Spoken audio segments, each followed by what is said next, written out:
L'idea, amici bellini, era quella di fare l'analisi sul Como, e ci sarà, però dovevo fare anche un'analisi sugli episodi arbitrali, perché è successo qualunque cosa, e ci sarà, e non c'è dubbio. Poi dovevo fare il video su Hernanes, e ci sarà, però Conte stamattina ha deciso di gasare, e quindi cominciamo.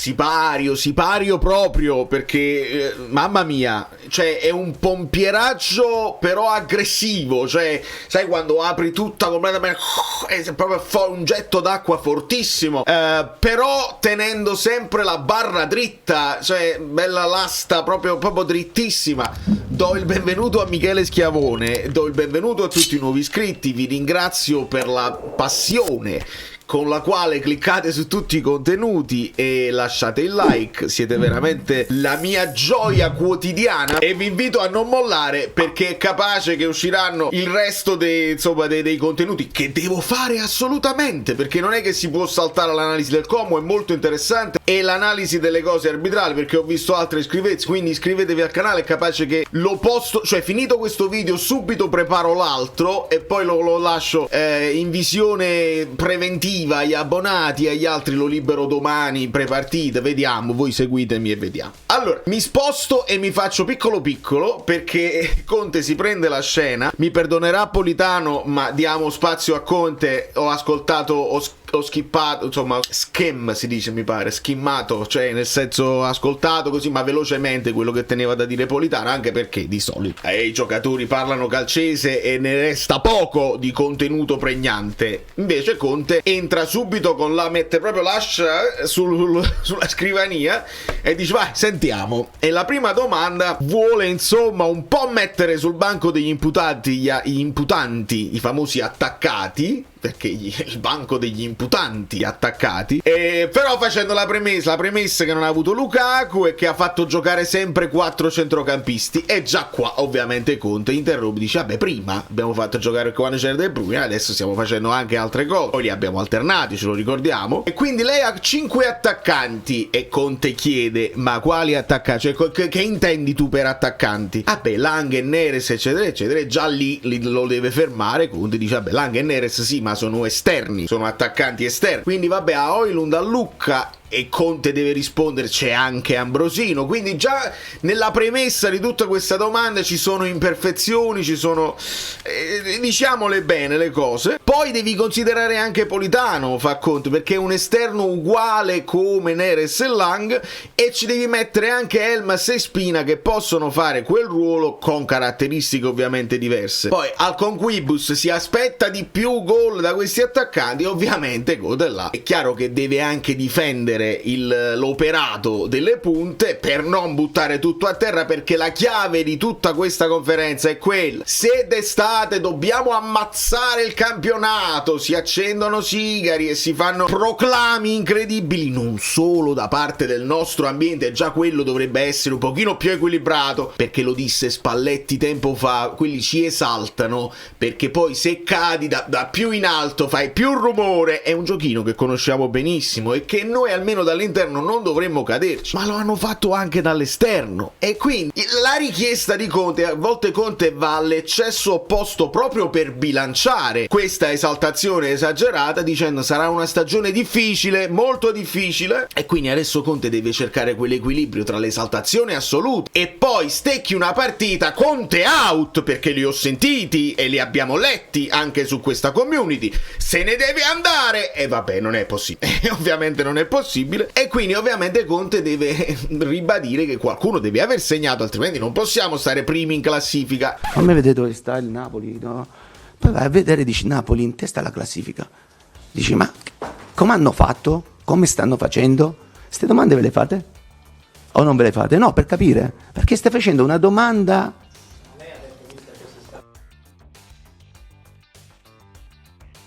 E può ribadire il primo in classifica perché? Perché la Roma poi ieri perde e quindi si sono riavvicinate ovviamente Inter e Milan, la stessa Juventus, però siamo primi in classifica.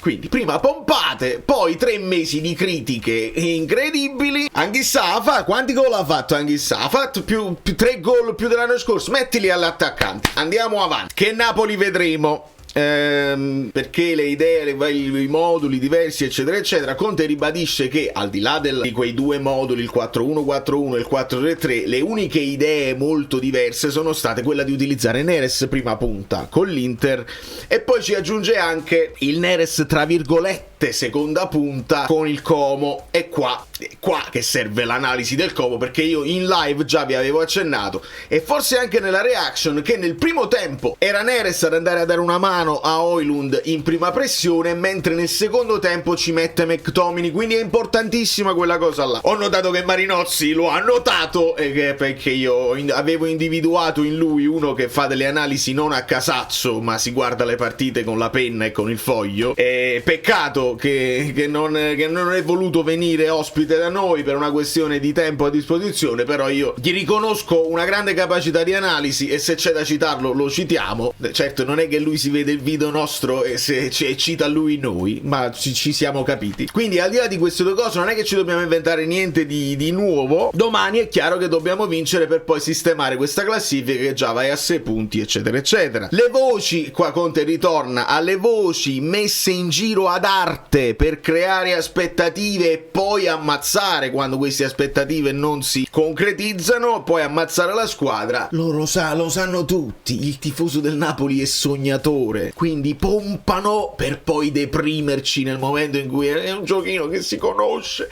Ecco perché io da anni e anni sono diventato il famoso pompieraggiatore, cioè credevo pompiera quando il Napoli vinceva una partita di più, pompieraggio assoluto per non poi deprimerci troppo e rimanerci male eccetera eccetera. Teniamo sempre presente che le altre, in qualche modo per diritto di nascita o per caso o anche per fortuna, per situazioni fortunate, fai conto che uno doveva essere espulso per esempio, o poteva essere espulso, e invece no, il cartellino è giallo e quindi la partita poi si sistema dopo. Può capitare.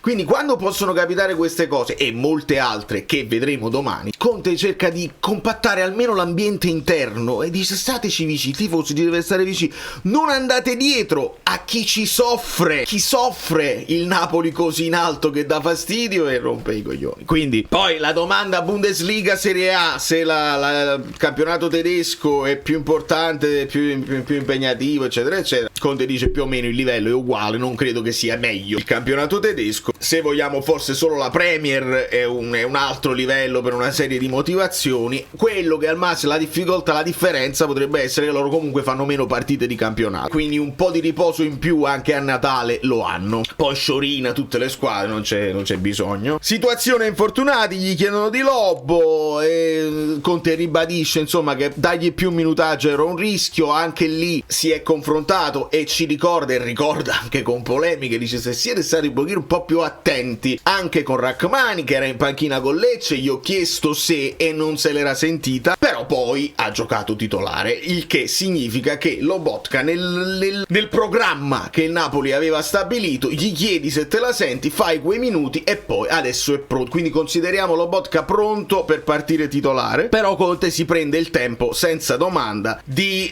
fare dei complimenti a Elmas, impatto incredibile, e serve per ampliare la rosa dei titolari. A questo punto lui li chiama tutti titolari e fa bene a farlo, e qua si spiega anche quando lui dice la rosa l'anno scorso era striminzita, adesso è un po' più ampia, e io dico sempre sì, ma alla fine sempre i 25 massimo puoi trovare così. Lui intende proprio rosa di titolare, cioè lui si guardava in panchina e non vedeva nessuno, cioè l'occhio del mister che dice questi non esistono, non servono. Invece giocatori che ti giri e possono, non dico performare come titolari perché qualche differenza sempre c'è, però se devi fare delle rotazioni sono a livello. E sull'impatto di Elmas vi rimando ovviamente al video sull'analisi del Como che vi posto domani, perché ci sono dei numeri pazzeschi e poi vado a vedere sul Fantacalcio, voto 5, è qualche cosa di inspiegabile, però ne parleremo. Su Gilmour è importante qui, Gilmour e Spinazzola alla fine si parla di allenamento comportamento defaticante perché lui ha parlato di infiammazioni, anche lì infiammazioni pubalgiche per quanto riguarda spina, quindi non di problemi muscolari. Io ho visto Gilmour fare proprio il gesto dello strappo, però Conte ci aveva fatto capire che anche lui si stava portando dietro un problemino e che ha dovuto giocarci su proprio per l'assenza di Lobotka. Quindi qua vedremo se saranno abili e arruolabili, saranno arruolati, altrimenti si fa di necessità virtù, però potrebbe non essere una roba gravissima quella per Gilmour e per Spina. Poi si chiede se Elmas può fare il lavoro di Kevin De Bruyne. Conte dice no, non scherziamo proprio, nel senso caratteristiche completamente diverse. Ma volete di nuovo il centrocampo a 4 che avevate criticato, ma dobbiamo tornare un'altra volta. A inizio conferenza pure ha dovuto ripetere, prima vi lamentavate che pigliavamo gol, però grande attacco, adesso 2 clean sheet e comunque tenete a ricere e non se ne esce più, onestamente. Adesso abbiamo fatto 2 clean sheet, stavamo a parlare dell'attacco, cioè... Ma Conte sapete perché è un gran... perché poi lo spessore dell'allenatore. Se qualcosa gli vuoi chiedere a Conte, gli puoi chiedere probabilmente della gestione degli allenamenti, se questi infortuni lui ritiene che magari certi giocatori non riescono a reggere il tenore di certi suoi allenamenti, eccetera eccetera. Ma nel momento in cui lui parte all'attacco con l'ascia sopra la scrivania, e come fai? Si sono cacati sotto tutti in conferenza e nessuno avrebbe avuto poi la forza con un background importante di giornalista serio, con memoria e con esperienza, che gli dici ma allora con gli infortuni come la mettiamo? Cioè si sente responsabile contro questo qua, è difficile. Ecco perché io vorrei sempre e vorrò sempre sulla panchina del Napoli, che è un ambiente difficile, sempre un allenatore così, con 2 spalle così, sempre enormi, sempre in grado di burrasca o venticello. Sembra quasi che sai, poco. Allora, sempre in grado di portare avanti la barca con grande personalità. I giovani qua non lo so quanto ce li possiamo permettere, ma andiamo avanti. Quindi Elmas può essere utilizzato, ma non, in pratica ci fa capire, io me lo sono inventato quel modulo proprio per mettere dentro la qualità di De Bruyne e per utilizzarlo in quel modo. Non dobbiamo poi permettere Elmas continuare con il 4-4-1-4-1. Elmas te lo puoi giocare in tutte le varie zone e abbiamo visto adesso anche addirittura da centrale. Quindi onore a Elif e onore a Conte che non poi esagera, non si ingrippa su un modulo, ma semplicemente cerca di mettere i migliori giocatori che ha. Il doppio impegno l'avete metabolizzato. Ricordo ai ragazzi quello che abbiamo fatto con lo Sporting, cioè tutta la difesa nuova, le 5 defezioni, non c'era il portino, c'era Meretti, Lorenzo, Rachmani, Buongiorno e nemmeno Olivera, quindi con Spinazzola a destra, tutti nuovi, Beughem eccetera eccetera, e abbiamo vinto. Questa è una frase che io la voglio portare anche come quella famosa di Spalletti, e cioè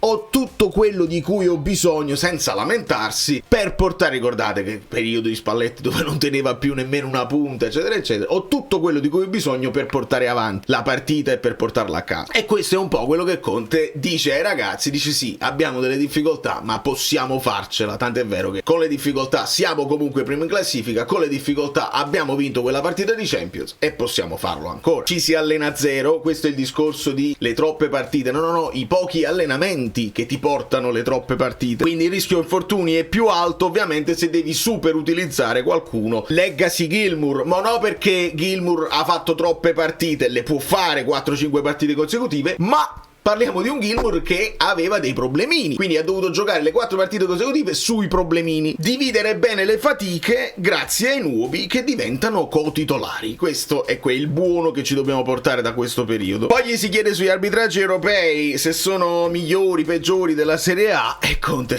giustamente lasciamo stare. Quando qualcuno poi parla li mandano ancora di più in confusione. Il problema è che non ci sono basi solide, quindi parliamo di un regolamento fallace, di un protocollo utilizzato a casaccio, di frasi che poi te ne fanno uscire ma resti sempre nella polemica. E Conte parla anche di quando poi li mandi al VAR, gli arbitri possono pure decidere e guardare e dire no avevo ragione, avevo visto bene. Quindi questo può essere che si riferisca anche all'episodio di Fiorentina a Lecce, dove insomma Ranieri quella roba lì veramente inaccettabile. E vorrei capire, perché poi io ho sentito Per questo serve un video apposta, perché ve ne devo parlare. Per Gonzi lo ha descritto quella cosa in maniera molto diversa rispetto a quella di Di Lorenzo. E video apposta. Quando sono importanti, buongiorno raccomani, stiamo lottando lo stesso. Scordiamoci passate, si menava la paesà.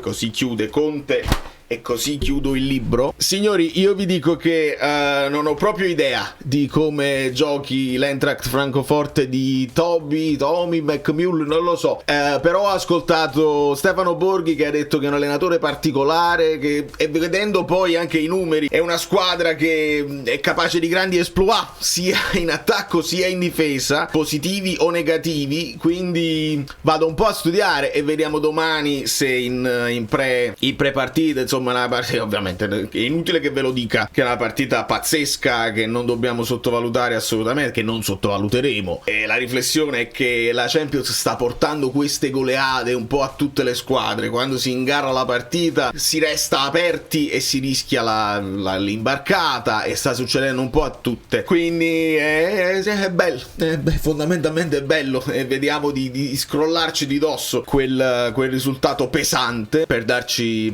un tono, e per poi arrivare anche alla partita col Bologna, un'altra partita tostissima, con una mentalità e senza depressioni assolute. L'equilibrio è impossibile, lo so, il calcio sta diventando sempre più sclerotico insieme ai tifosi, ma noi almeno qua proviamo a portare avanti questo discorso di equilibrio. Quello che vediamo lo diciamo senza dare giudizi definitivi su nessuno, su niente e nessuno, anche perché io Conte me lo terrei più a lungo possibile, non so voi. Sicuramente a qualcuno sta antipatico, ma sono antipatico perché vinco, non è un problema mio. Da New York, Valerio Fluido è tutto, vi abbraccio e vi bacio.